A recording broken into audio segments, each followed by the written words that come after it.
Достор, дүйнөдөгү эң күчтүү президент ким? Дүйнөдөгү эң күчтүү президент бул албетте эң чоң экономиканын жетекчиси. Бул Дональд Трамп. Дүйнөнүн бардык президенттери келип Дональд Трамп менен жолугам деп убактын күтүп атат. Бардык президенттери келип маселени чече алайын дейт. Жакында эле ушул жумада Борбор Азиянын 5 президенти келип Дональд Трамп менен жолугушту. Анын ичинде Садыр Жапаров да келди. Ар бир президент үчүн бул эң чоң маалымат болду ушул жылычы.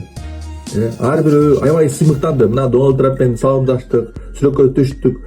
Мына биз дүйнөдөгү аренага чыгып атабыз. Мына биз Африкан өлкөлөр менен жолуга албай, мына дүйнөдөгү эң күчтүү мамлекеттин президенти менен жолугуп атабыз дейт.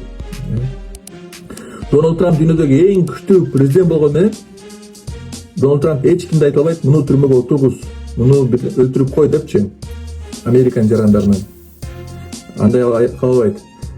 Дональд Трамп деле таарынычтары бар, душмандары бар. Мисалы ФБРдин мурдагы жетекчисине ал таарынычы бар. Ал 2 жыл Дональд Трампты чукулаган. Сен Россия менен кызматташкансың, Россиянын жардамын алгансың, ошолордун жардамы менен бийликке келгенсиң деп Джеймс Коми Дональд Трампты изилдеген, чукуган. Дональд Трамп азыр бийликке келип ошону чукуп атат. Эмне үчүн сен мени изилдеп атасың, мыйзамсыз изилдөөлөрдү кыла бересиңби депчи. Джеймс Комиге азыр ошо сот иши жүрүп атат. Бирок Джеймс Коми түрмөдө отурган жок. Ага иш козголду, бирок ал түрмөдө отурган жок. Кыргызстанда болсо президентке же КГБнын жетекчисине бирөө жакпай калса эле баарын отургуза берет. Баарын отургуза берет, Бул калыс эмес го. Кээ бирлерин даже отургузуп анан өлтүрүп коюп атышат. А кээ бирлерин даже отургузбай эле өлтүрүп коюп атышат. Бул такыр калыс эмес. Кыргызстан туура багытта бараткан жок.